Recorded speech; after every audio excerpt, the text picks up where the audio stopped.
Assalamualaikum guys, welcome to Life of Pim with me Pim. Okay, korang kita tertanya kenapa lama gila dah aku dah tak buat SBS. Sebab aku menunggu waktu yang paling sesuai. Waktunya adalah sekarang. Sebab apa? Orang yang paling aku nak akhirnya telah pun muncul. Dia baru saja tiba di Malaysia. Dan dia orang yang akan jadi speaker untuk hari ini, yang akan bercerita dengan korang tentang SBS. Dia adalah orang yang paling layak. Okay, inilah dia, Oda Roda.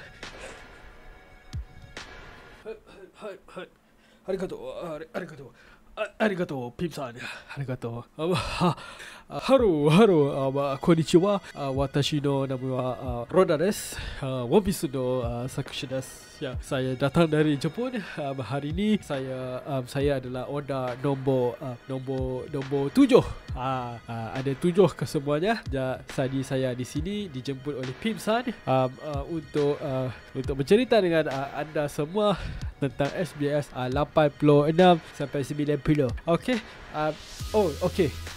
Pim-san cakap jangan kita buang masa sebab nanti jadi sangat panjang. Jadi marilah kita bermula dengan volume pertama, iaitu volume 8 ini. Okay, so yes, we are back again with another SBS. Saya Roda dan Bacha is back again dengan soalan dan jawapan yang gatal. Okay, alright. Okay, first kita boleh skip beberapa soalan sebab saya sendiri pun pegang memang banyak soalan-soalan yang gatal, walaupun kadang-kadang saya suka dan tak penting, dan masih ada yang menarik jugalah. Okay, jangan risau. Okay, contohnya seperti yang ini. Pembaca ini tertanya tentang seekor kucing hitam di dalam kru Hawkins. Okay, salah seorang daripada itu Worst Generation. Comel katanya sangat-sangat kawaii. Cuma itulah dia tertanya adakah kucing ini adalah Minx. Okay, datang daripada bangsa Minx. So yap, memang betul dia adalah daripada Minx. Nama dia adalah Faust dan dia juga adalah seekor magician daripada suku kaum Minx. Okay, next. Yang ni kelakar. Okay, pembaca ni tanya. Okay, WB Whitebeard Shirohige selalu pakai bandana atas kepala dia. So macam mana rupanya kalau dia tidak pakai dia punya bandana tu? Adakah dia botak ke apa? Sebab dah tua kan. Well, sebab yalah, kalau kita tengok zaman dulu rambut dia sangat-sangat panjang. Macam ala-ala Thor kan dalam iklan shampoo L'Oreal. Tapi sejak dah tua ni sakit, kita belum nampak macam mana lah. Mana nak tahu macam mana rupa dia kalau dia tak pakai itu bandana. Macam inilah saya akan lukis. Pembaca ini tanya, dekat Totoland ada orang mempunyai leher yang panjang dari manusia biasa. Adakah diorang ini datang dari suku kaum Snake Neck? Lalu saya pun jawab lah, yes. Okay, kalau korang refer balik dekat chapter 501, memang kat situ saya sudah mention ada nama any race di dalam list of slave daripada auction house tu dengan harga yang berkira-kira around 700,000. Cumanya masa dekat World Island ni barulah saya dapat tunjuk rupa sebenar bangsa Snake Neck ini. Dora-dora ni juga adalah anak-anak Big Mom. Memang Big Mom ni semualah jenis bangsa, semua jenis lelaki lah, dia mau bantai. Sangat-sangat gatal lah.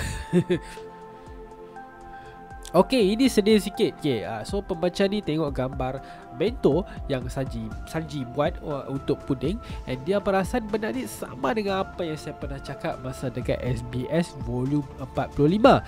Itu tentang favourite makanan-makanan ahli-ahli Straw Hat. Tapi ada satu makanan ni dia cakap dia tak dapat nak teka. So adakah ini makanan favourite Brooke? Sebab Brooke masa itu belum join Straw Hat. So yalah, saya belum bagi tahu lagi lah kan. So kat sini saya mau jawab, yes, memang betul itu Sanji punya bento yang dia buat untuk puding. Memang semua dia letak makanan-makanan favourite Straw Hat. Sebab apa?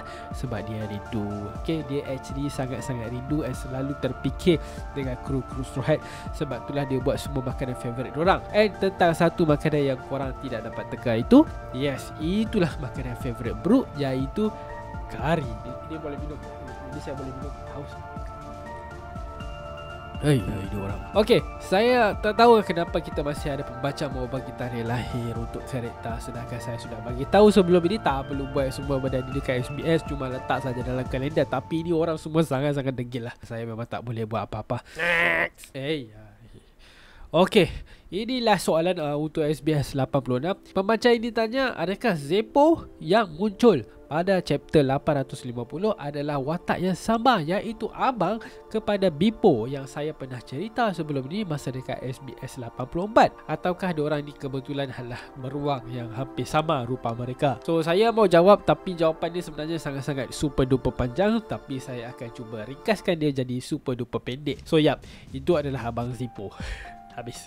Tak adalah, ada lagi lah. Okay, so so ini sedikit backstory lah saya cerita. Okay, so 15 tahun yang lepas, okay, kita ada Pedro, iaitu kapten kepada Nox Pirates.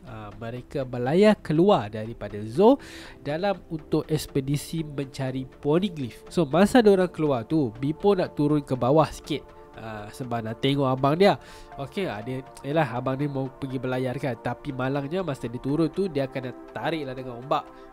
Kena tarik dengan ombak, terbawa jauh lah daripada Zoo dan akhirnya sampai ke North Blue. Sambungan cerita Beppo ni tadi korang boleh baca dekat SBS yang sebelum ni lah. Saya rasa Pim San pernah cerita sebelum ini. Okay, so kembali semula kepada Nox Pirates. Okay, so ada satu masa ni mereka tengah cedera sangat teruk dan ada sedikit isu. Jadi Pecoms pula yang tolong lead untuk teruskan ekspedisi itu dan meninggalkan Pedro dan juga Zippo.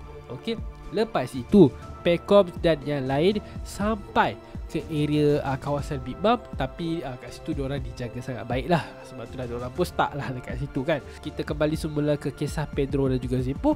Diorang pun bila dah sihat, diorang teruskan kembali ekspedisi diorang. 5 tahun kemudian barulah mereka jumpa kawasan Big Mom dan akhirnya Pedro bertemu semulalah dengan Pecoms kan, setelah sekian lama, 5 tahun. Macam itulah cerita dia. And apa jadi kemudiannya tentang Pecoms, tentang Zippo, anda semua boleh baca dekat chapter 850 lah. Kat situ ada flashback tentang Pecoms, tentang Pedro, ada cerita secara detail di situ.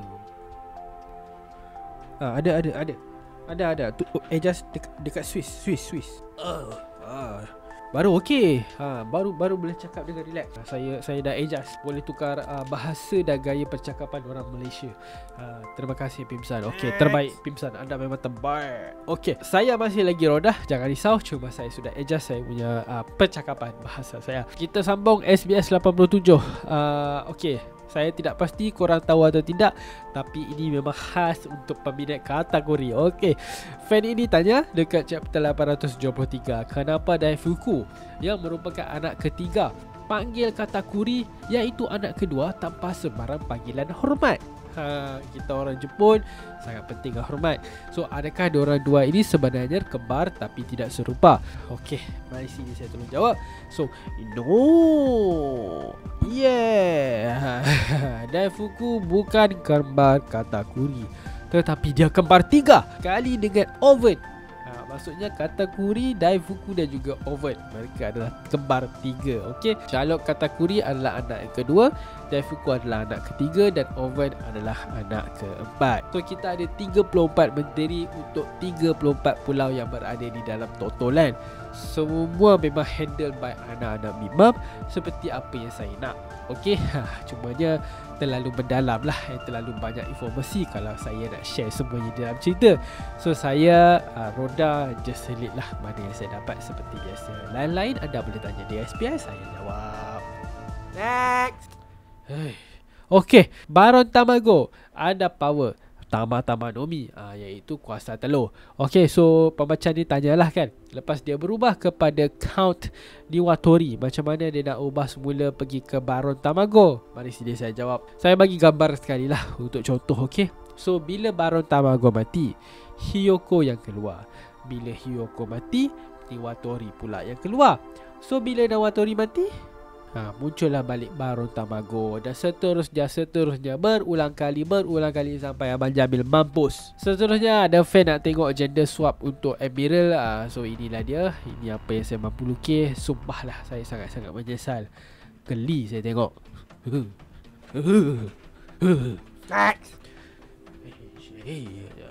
Ini orang memang betul-betul banyak buat gaduh lah. Kita ada lagi beberapa tarikh yang masih fan bagi untuk karakter-karakter One Piece. Saya pun dah pernah explain, ada website dan sebagainya, ada kalender, semua isi sajalah kat situ. Okay, so habis sudah, kita terus pergi ke volume seterusnya, volume 88. Green tea tak ada lah.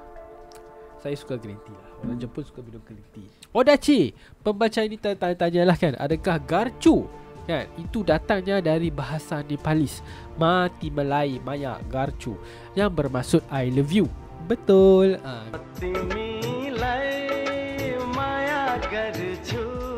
Seterusnya, okey, macam biasalah banyak soalan gartal berkaitan dengan Mings punya itu boobs dan Nami jugalah. Tapi walaupun saya suka ini banyak soalan, tapi kita skip lah untuk audiens Malaysia. Kalau audiens Jepun dia gatal sedikit, tapi untuk Malaysia kita kasih tapis. Okey.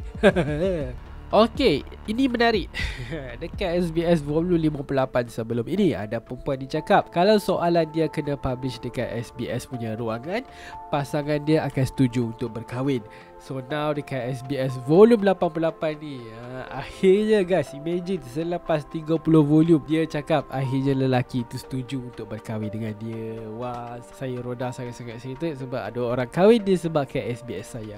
Peminat One Piece memang terbaik. Tapi minta maaf lah ya, saya tidak dapat pergi wedding ke semua Vegapunk pula. Ke semua oda-oda yang lain ada 7 ke semuanya tetap juga tidak boleh datang. Tapi apapun tahniah, may your life feel with happiness. Sanata no jisewa ga shawase de mitasaremasu yo ni. Okay. Seterusnya tak sempat. Actually benda ini sudah famous, tapi saya share jugalah dengan anda semua because it's a really good information untuk negara dan pekerjaan bagi ke setiap watak-watak worst generation yang saya sudah pun tulis, dan anda boleh pause video ni dan juga baca sebentar lah. Okay. Okey, ini juga sangat menarik. Okey, sebab dulu Pimsad ada buat video tentang beberapa perkara yang tidak suka tentang One Piece. Saya agak triggered lah sebab dia tak suka One Piece kan. Dia cakap benda-benda dia tak suka tentang One Piece. So dia ada selit pasal size dan ketinggian karakter yang bagi dia tidak konsisten di dalam cerita ini. Okey, so kat sini pembaca ni pun bertanya soalan yang sama lah. Okey, dia cakap ramai sangat karakter tinggi macam Katakuri dan Doflamingo yang muncul. So sekarang dia mau tahu untuk versi Giant, saiz ketinggian dorang paling rendah adalah berapa? Saya pun jawablah di sini, saiz Big Mom yang ala-ala Giant adalah 8 meter 80 cm. Dalam kategori Yonko memang dialah yang paling besar tau, lagi besar daripada Whitebeard maupun Kaido. Tidak silap saya, memang Big Mom lah watak non-Giant yang paling besar dalam cerita ini. So, untuk yang betul-betul giant pula, paling kecil sebenarnya hanyalah 12 meter, which is beza cuma 4 meter sahaja daripada real giant kepada non-giant tadi. Beza dia dengan Big Mom tadi. Okay, next. Okay, ada pembaca ditanya, so Doflamingo sekarang di mana dan adakah Otsuru tiap hari bagi surat khabar kepada Doflamingo? Okay, so sekarang ni bagi saya jawab lah. Okay, Doflamingo sekarang berada di level 6 Impel Down, which is level yang paling bawah.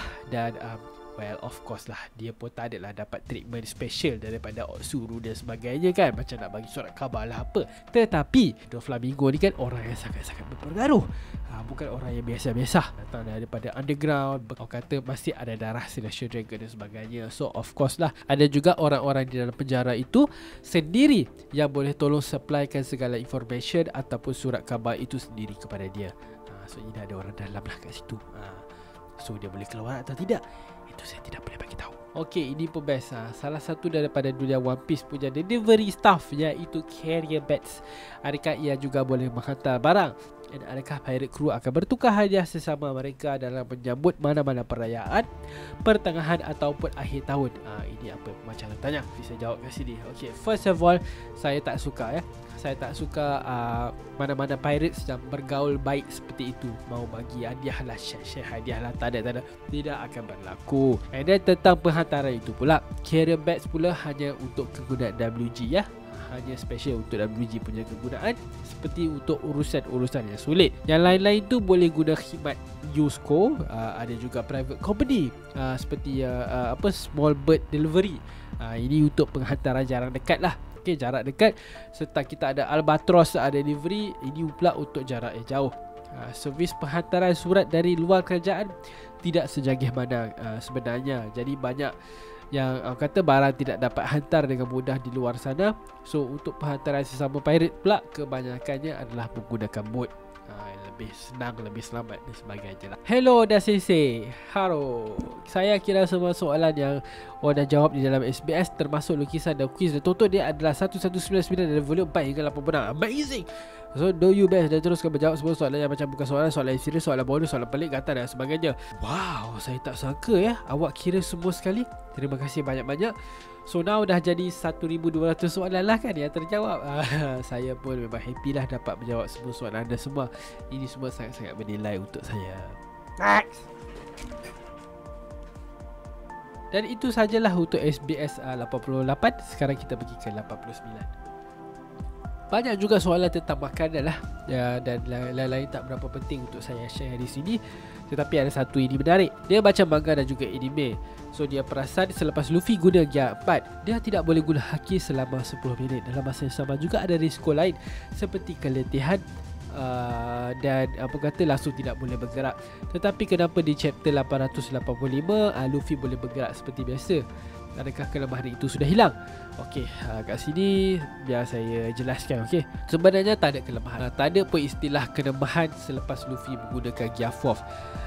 Yang ada cuma tak boleh guna haki. So maksudnya Luffy masih boleh bergerak walaupun selepas dia gunakan Gear 4 pada waktu itu.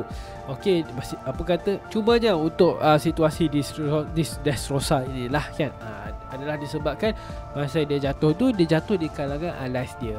So jadinya pada waktu itu Luffy memang tidak perlu bergerak dan dia boleh save lah energy dia kan.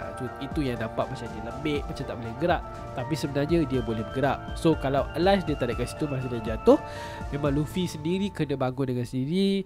Okay, buat yang terbaik lah kan, untuk mencari tempat bersembunyi dan rehat sebentar. Itu saja. Next.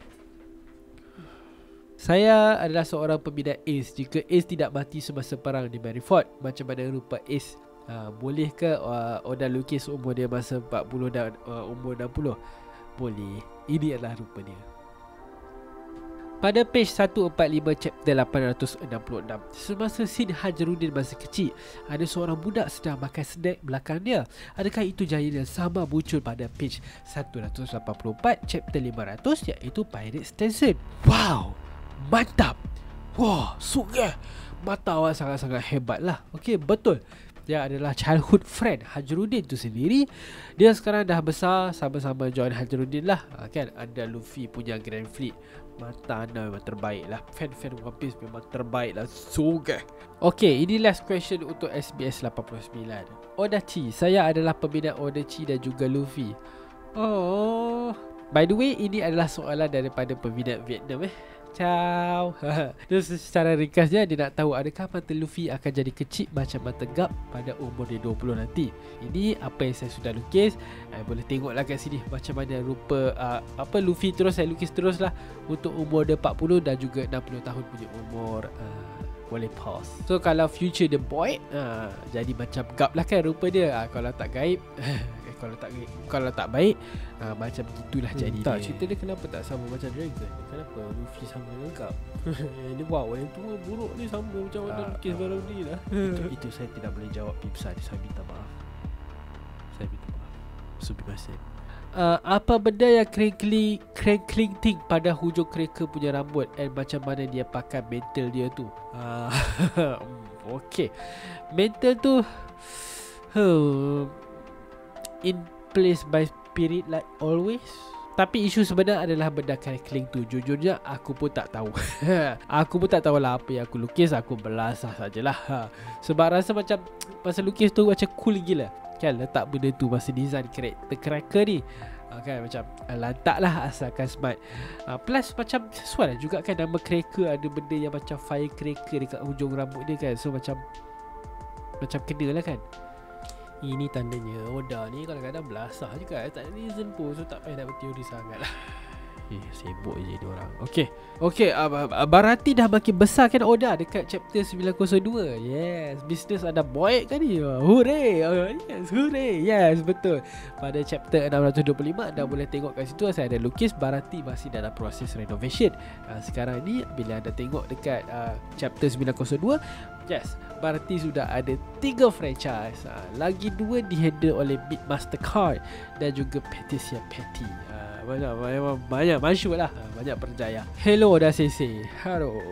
Big Mom kan ada banyak bekas suami, tapi macam mana dia pilih orang tu untuk jadi suami dia? Ya, dia join banyak date ke? Sebagai seorang legend, sebenarnya Big Mom culik saja diorang ni. Dia buat anak dengan diorang semua dan dia terus buang. Sebab impian Big Mom ni cuma satu. Dia cuma nak buat anak ramai-ramai daripada segala jenis bangsa yang ada.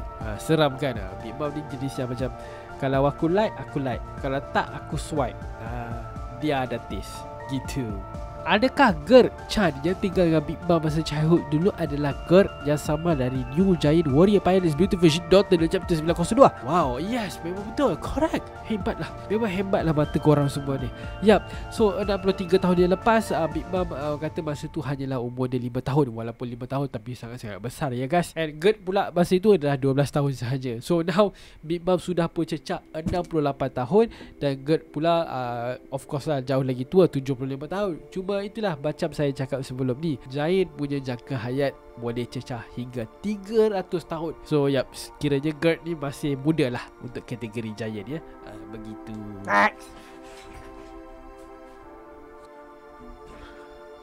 Minta maaf guys, saya hilang kawalan. Okay, soalan seterusnya.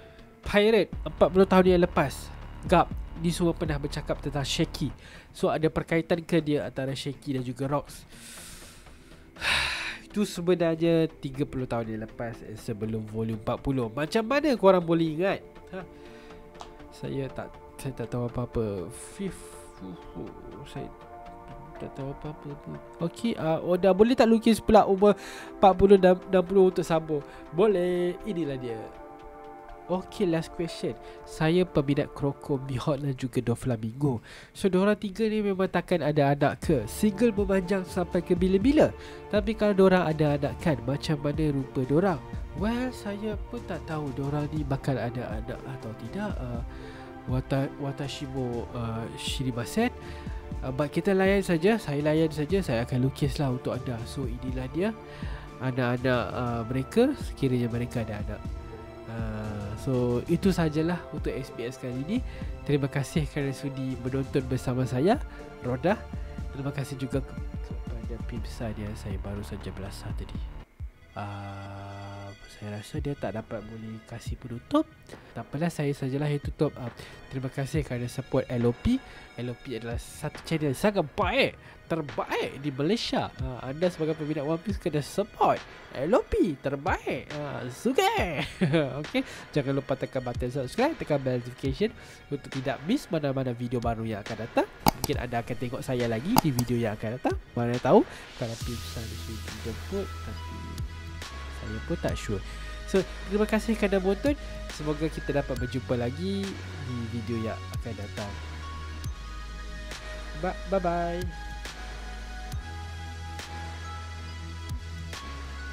Saya rasa saya kena balik jemput.